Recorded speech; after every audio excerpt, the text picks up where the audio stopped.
Hello friends, my name is Shraddha. और आज मैं कंप्यूटर के सीरीज़ को आगे बढ़ाते हुए उसका पार्ट 2 लेकर के आई हूँ। ये हॉस्टल वार्डन और सीजी व्यापम से संबंधित सभी एग्ज़ाम के लिए बहुत इम्पोर्टेंट रहेगा। तो चलिए स्टार्ट करते हैं।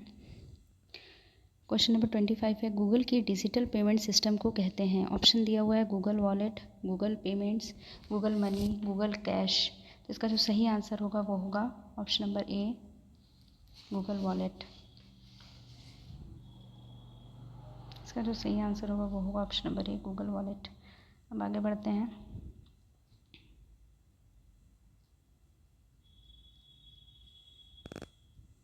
हमारा अगला क्वेश्चन, निम्नलिखित में से कौन सा विंडोज़ 64 बिट प्रोसेसर को सपोर्ट करता है। तो इसका जो ऑप्शन दिया हुआ है विंडोज़ 2000, ऑप्शन नंबर बी दिया हुआ है Windows XP, option number C दिया हुआ है विंडोज़ 98 और ऑप्शन नंबर डी दिया हुआ है विंडोज़ 95। तो एक बात जो ध्यान रखने योग्य है कि जो विंडोज़ 95 है, विंडोज़ 95 से लेके विंडोज़ 2000 तक 32 बिट रहता है, ये याद रखिएगा। तो यहाँ पर 95 हो चाहे 98 हो या 2000, ये सब 32 बिट के होते हैं और जो विंडोज़ एक्सपी है वो सिर्फ 64 बिट का होता है। तो यहाँ पर जो सही आंसर होगा वो होगा विंडोज़ एक्सपी।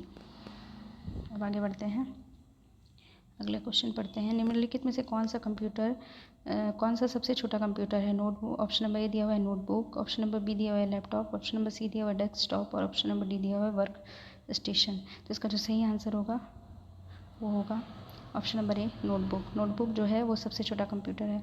आगे बढ़ते हैं,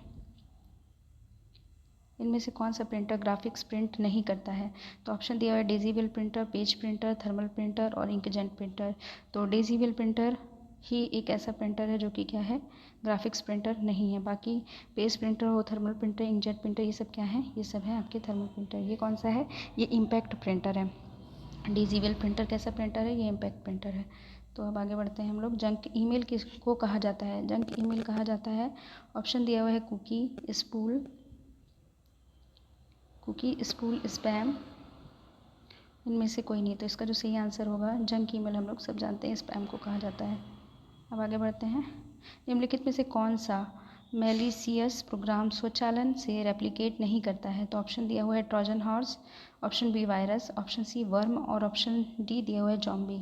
तो निम्नलिखित में से कौन सा मैलिशियस प्रोग्राम स्वचालन से रेप्लिकेट नहीं करता है। तो इसका आंसर होगा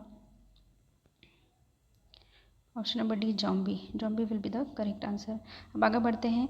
एक स्प्रेडशीट में डाटा किस तरह व्यवस्थित होता है। तो स्प्रेडशीट में किस तरह व्यवस्थित होता है, इसका ऑप्शन दिया हुआ है लाइन्स एंड स्पेस में, ऑप्शन नंबर बी दिया हुआ है लेयर्स एंड प्लेन तथा प्लेन्स में, ऑप्शन नंबर सी दिया हुआ है रो तथा कॉलम में और ऑप्शन नंबर डी दिया हुआ है हाइट तथा विड्थ में। तो इसका जो सही आंसर होगा, सब जानते हैं स्प्रेडशीट में किस तरह दिया जाता है, रो तथा कॉलम में दिया जाता है।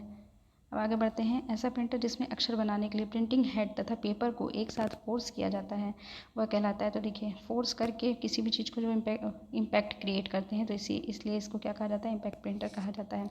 इसमें और ऑप्शन दिया जिसको आप पढ़ सकते हैं, जैसे नॉन इम्पैक्ट प्रिंटर। तो नॉन इम्पैक्ट प्रिंटर होता है हमारा थर्मल प्रिंटर। ये सारे प्रिंटर्स नॉन इम्पैक्ट प्रिंटर में आते हैं। हम आगे बढ़ते हैं। High density double sided floppy disk निम्नलिखित डाटा स्टोर कर सकती है। ऑप्शन ए दिया है 1.40 MB, ऑप्शन बी दिया है 1.44 GB और ऑप्शन सी दिया है 1.40 GB और आंसर दिया हुआ है 1.44 MB। तो हमारा जो सही आंसर है वो ऑप्शन नंबर डी है, 1.44 MB। High density double sided floppy disk निम्नलिखित डाटा स्टोर कर सकती है, तो वो होगा ऑप्शन नंबर डी, 1.44 MB। आगे बढ़ते हैं, अगला क्वेश्चन देखते हैं। एमएस वर्ड में नया फाइल खोलने के लिए कौन से शॉर्टकट की का उपयोग किया जाता है। ऑप्शन ए है Ctrl+X, ऑप्शन बी है Ctrl+N, ऑप्शन सी है Ctrl+Y, ऑप्शन डी है Ctrl+V। तो इसका आंसर होगा, न्यू फाइल खोलना है तो Ctrl+N will be the correct answer. आगे बढ़ते हैं। प्रिंटर की गति को नापने के लिए किस यूनिट का उपयोग किया जाता है। तो ऑप्शन दिया हुआ है हम लोगों को CPS, ऑप्शन बी दिया है LPM, ऑप्शन सी दिया है PPM, ऑप्शन डी दिया है उपरोक्त सभी। तो इसका आंसर होगा ऑप्शन डी, उपरोक्त सभी। CPS हो, LPM हो या PPM, इन तीनों से हम लोग क्या कर सकते हैं, प्रिंटर की गति को मेजर कर सकते हैं। अब आगे बढ़ते हैं। निम्नलिखित में से कौन सा वैध IP एड्रेस है। देखिए, IP एड्रेस लिखने का एक तरीका होता है। तो 984.12.78 ये नहीं होगा, ये भी कोई पैटर्न नहीं है और ये भी नहीं है, तो इसका सही आंसर होगा 192.1A 168.56। इस तरह से IP एड्रेस लिखा जाता है। निम्नलिखित में से कौन सा सर्च इंटरनेट में नए टर्म सर्च करता है तथा उसे डाटा में स्टोर कर सकता है? तो ऑप्शन ए दिया हुआ है क्रॉलर, ऑप्शन बी दिया हुआ है indexer, option C search algorithm और ऑप्शन डी दिया हुआ है उपरोक्त में से कोई नहीं। तो नए क्या बोला है, कौन सा सर्च इंटरनेट में नए टर्म को सर्च करता है? तो नए टर्म को क्रॉलर सर्च करता है। Option number A will be the correct answer. Crawler क्या करता है, नए टर्म को सर्च करता है। आगे बढ़ते हैं। वर्ड डॉक्यूमेंट में डिफ़ॉल्ट द्वारा कौन सा एक्सटेंशन दिया जाता है? ऑप्शन ए दिया हुआ है EXT, बी दिया है .com, ऑप्शन सी दिया है .doc और ऑप्शन डी दिया हुआ है इनमें से कोई नहीं। तो इसका जो सही आंसर होगा, क्योंकि डॉक्यूमेंट डिफ़ॉल्ट है इसलिए इसका आंसर होगा option number C .doc will be the correct answer. आगे बढ़ते हैं। कंप्यूटर का टास्क मैनेजर की किस कॉम्बिनेशन में खोला जाता है? ऑप्शन ए दिया हुआ है alt plus control plus del, option B दिया हुआ है alt plus control plus F5, option C दिया हुआ है alt plus control plus F10 और ऑप्शन डी दिया हुआ है ऑल्ट प्लस F9। तो इसका जो सही आंसर होगा वो होगा हमारा option number A alt plus control plus del. आगे बढ़ते हैं। निम्नलिखित में से कौन सा इनपुट डिवाइस यूज़र प्रोग्रामेबल नहीं है, प्रोग्रामेबल है? ऑप्शन ए बोल रहा है dumb terminal, option B smart terminal, option C BDT और ऑप्शन डी है इंटेलिजेंट टर्मिनल। तो इसका जो सही आंसर होगा वो ऑप्शन डी इंटेलिजेंट टर्मिनल। यह एक मॉलवेयर कंप्यूटर प्रोग्राम है जो स्वयं की प्रतियां बनाता है। तो स्वयं की प्रतियां कौन बनाता है? ये तो हम वर्म एक ऐसा सॉफ्टवेयर है जो खुद की प्रतियां बनाता है। कंप्यूटर प्रोग्राम है, वर्म एक ऐसा कंप्यूटर प्रोग्राम है जो अपनी ही कॉपीज़ तैयार कर लेता है। इसके अलावा माइडोम वायरस और ट्रोजन हॉर्स दिया हुआ है, तो ये नहीं होगा आंसर। आगे बढ़ते हैं।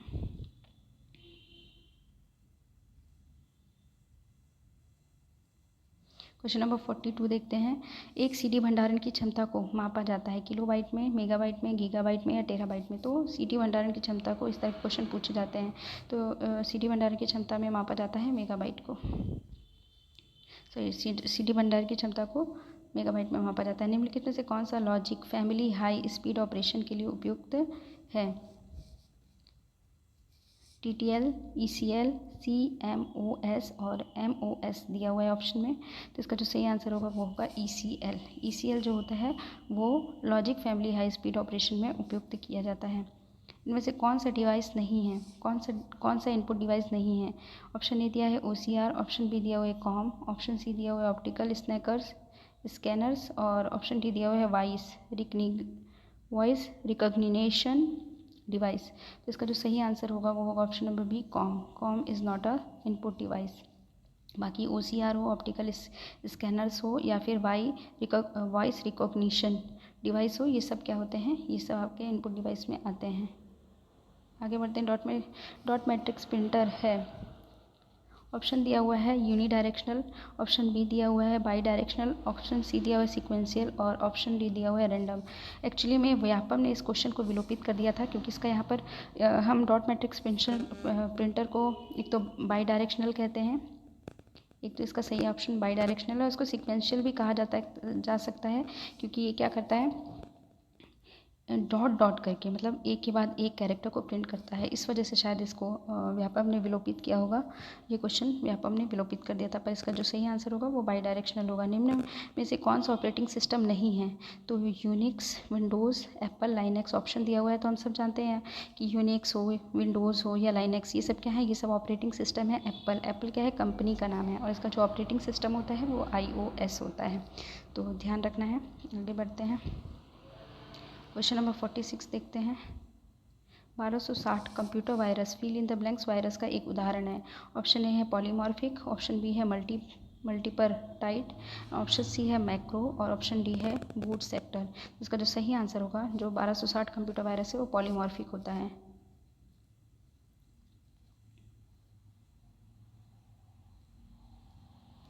किसी भी कंप्यूटर सिस्टम का ब्रेन या मस्तिष्क होता है।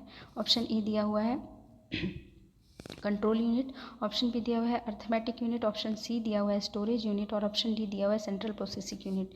तो ब्रेन तो हम लोग सेंट्रल प्रोसेसिंग यूनिट को ही कहते हैं। आगे बढ़ते हैं। वेबसाइट के एक पेज पर फिल इन द ब्लैंक्स को क्लिक कर आंतरिक लेवल के वेब पेज पर जाते हैं।